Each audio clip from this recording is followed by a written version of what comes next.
Dear viewers, क्या हाल चाल है आपके। उम्मीद करती हूँ आप सब खैरियत से होंगे और ठीक ठाक होंगे। आजकल मार्केट में मिलने वाले सॉसेज देख के ना हमेशा ये लगता था कि ये घर पे बन ही नहीं सकते, पर जब मैंने ट्राई किया, बिलीव मी, रिजल्ट इतना सॉफ्ट जूसी आया कि अब मार्केट वाले सॉसेज का मैं नाम भी नहीं लेती।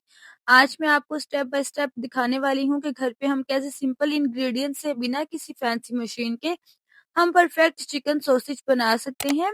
सिर्फ चिकन, थोड़े से मसाले और एक छोटी सी ट्रिक है और आपको सॉसेज होंगे बिल्कुल टेंडर, जूसी और फ्लेवर पैक में। तो चलें आइए हम रेसिपी स्टार्ट कर लेते हैं। आपने वीडियो को मिस नहीं करना। यहाँ पे ये देखिए, मैंने चिकन को हाफ केजी मैंने यहाँ पे चिकन लिया था और उसको अच्छे से मैंने वॉश कर लिया था।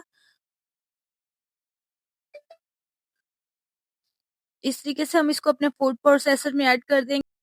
1 टेबलस्पून में इसमें लहसुन अदरक का पेस्ट ऐड करूंगी। आप चाहें तो आप इसमें वो जो पाउडर होता है जिंजर गार्लिक का, वो भी ऐड कर सकते हैं। यहाँ पे हम कुछ स्पाइसेस ऐड करेंगे। 1 टीस्पून गरम मसाला, 1 टीस्पून जीरा powder, 1 teaspoon black pepper, 1 teaspoon ही हम इसमें क्रश चिली, 1 टीस्पून ही सीख कबाब और 1 टीस्पून ही मैं इसमें सॉल्ट ऐड करूंगी। अपने फूड प्रोसेसर को हम बंद करेंगे। तो अगर आप भी ये सोच रहे हैं कि सॉसेज बनाना मुश्किल है, तो बस आपने ये वीडियो को एंड तक देखना है। आपका कंफ्यूजन खत्म होगा और किचन में कॉन्फिडेंस डबल हो जाएगा। यहाँ पे इसको अच्छे से हम 2 से 3 मिनट के लिए ब्लेंड करेंगे।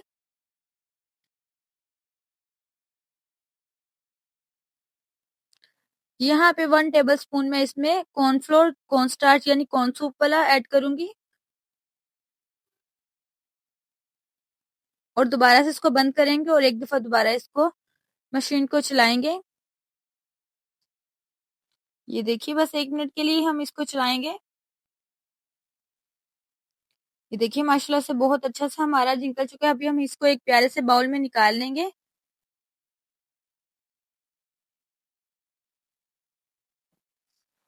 अभी मैं इसको बाहर निकालूंगी और हाथों पे थोड़ा सा ग्लव्स पे थोड़ा सा ऑयल लगाऊंगी अच्छे तरीके से, ताकि चिपके ना हाथों से हमारा जो चिकन है। सारे को हम इस तरीके से उठा लेंगे और इसको एक सिलेंडर शेप दे देंगे।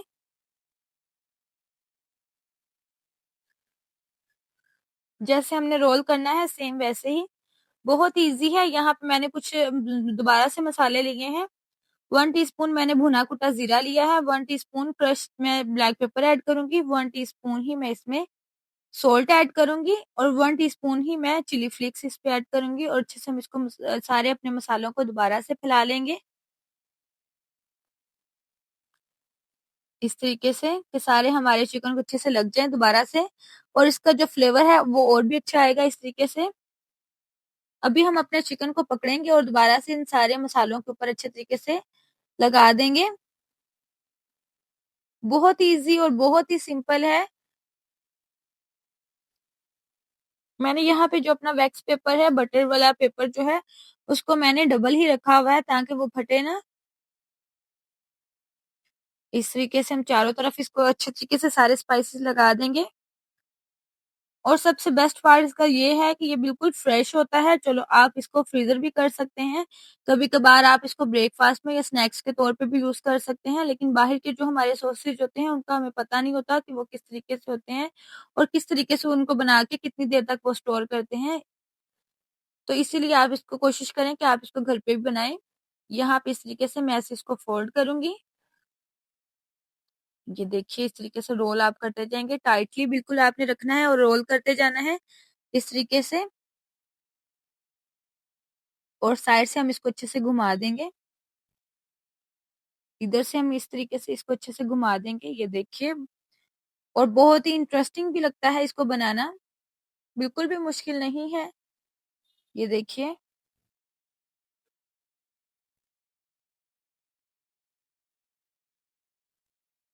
अच्छे से मैंने इसको टाइटली बंद कर दिया है।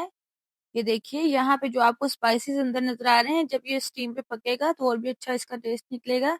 यहाँ पे मैंने एक फॉल पेपर लिया है और इस पे इसको भी इस तरीके से टाइटली मैं बंद करती जाऊंगी। ये देखिए, और इसको भी अच्छे से मैं इस तरीके से कैंडी की तरह घुमाकर गोल कर दूंगी। ये देखिए,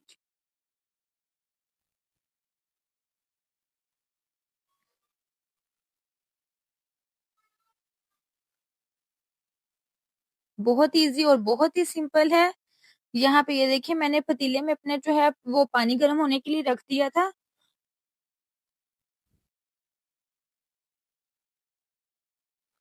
यहाँ पे हम एक स्टैंड रखेंगे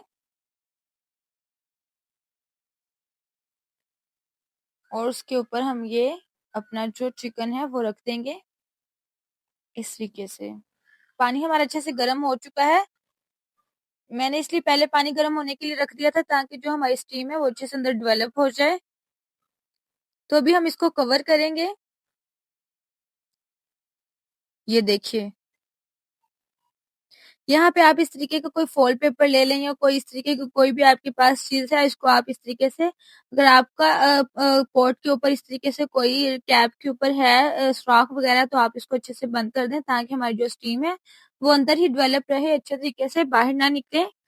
और हम इसको 45 मिनट के लिए अच्छे तरीके से कुक करेंगे। यहाँ पे ये देखिए 45 तक मिनट तकरीबन ऑलमोस्ट हो चुके थे। तो यहाँ पे हमारा मुंह माशाल्लाह से बहुत अच्छी खुशबू आ रही है और इसको थोड़ा सा ठंडा करके हम बाहर निकालेंगे। बहुत ही खतरनाक और मजेदार सी इसकी खुशबू आ रही है।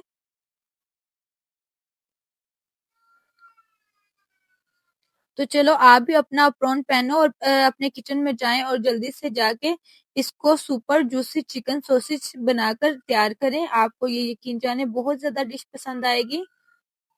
और अगर आप मेरे चैनल पे नए हैं तो अभी जाएं और मेरे चैनल को सब्सक्राइब करें। ये आप लोगों की तरफ से मेरे लिए एक छोटी सी सपोर्ट होती है। आप मेरी वीडियो को लाइक किया करें, शेयर किया करें और कमेंट्स किया करें। ये देखिए माशाल्लाह से कितनी अच्छी इसकी खुशबू आ रही है और कितना मैंने इसको टाइटली बंद किया था। बहुत ही मजेदार सा इसका जो है ये देखिए बनकर रेडी हुआ है। और अगर आप भी ये स्टेप बाय स्टेप इसी तरीके से बनाएंगे तो आपकी भी रेसिपी बहुत अच्छी बनेगी और आपको बाहर के सॉसेज खाने की बिल्कुल भी अब जरूरत नहीं है। आप घर पे ही इसको बनाकर ट्राई करें और बच्चों को भी अपने बर्गर में, अपने स्नैक्स में ये जिस तरीके से मर्जी बनाकर खिलाएं, बच्चों को भी ये बहुत ज्यादा पसंद आएगा।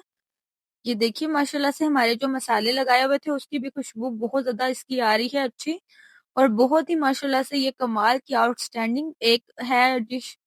आप इसको जरूर घर पे बनाकर ट्राई करें। इस तरीके से हम इसको अभी हाफ करेंगे और मैं आपको कट करके दिखाती हूँ। ये देखिए अंदर से भी माशाल्लाह से कितने अच्छे तरीके से सारा कुक हुआ हुआ है। मैंने इसको तकरीबन 45 मिनट इसको अच्छे से कुक किया है दोनों साइड से। और अभी हम इसको स्लाइसिस की शेप में कटिंग करेंगे और फिर इसको डिश आउट करेंगे।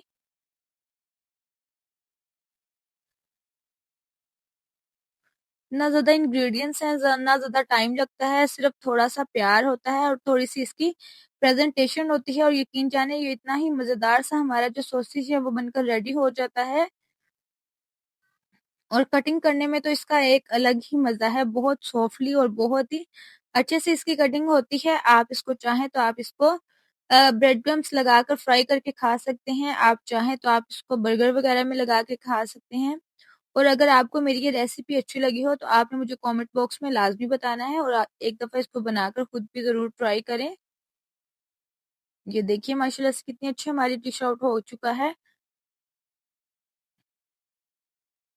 तो चलती हूँ, नेक्स्ट वीडियो में आप लोगों के साथ मिलती हूँ। दुआओं में याद रखिएगा और मेरे चैनल को जल्दी से जाएं और सब्सक्राइब करें और लाइक करें और कमेंट्स करें और वीडियो को शेयर किया करें।